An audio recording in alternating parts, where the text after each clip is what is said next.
भिवंडीमध्ये भोंदू बाबानं महिलेला तब्बल 8.25 लाखांचा गंडा घातल्याची धक्कादायक बाब उघडकीस आली।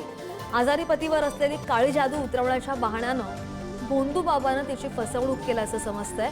भोंदू बाबा फसवत असल्याचं लक्षात येताच महिलेने अंधश्रद्धा निर्मूलन समितीच्या मुक्ता दाभोळकर यांच्याशी संपर्क साधला। शांतीनगर पोलीस स्टेशनला गुन्हा दाखल करण्यात आलेला आहे।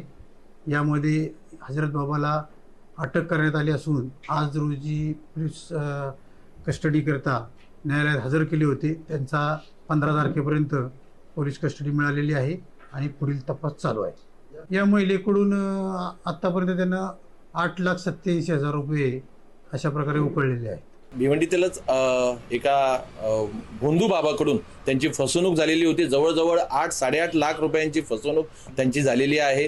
त्यांच्या मुलावर आणि त्यांच्या पतीवर काही जादूटोणा झालेला आहे। अशा प्रकारची त्यांना भीती दाखवण्यात आली आणि या भीतीच्या माध्यमातून त्यांच्याकडून पैसे उकळण्यात आले।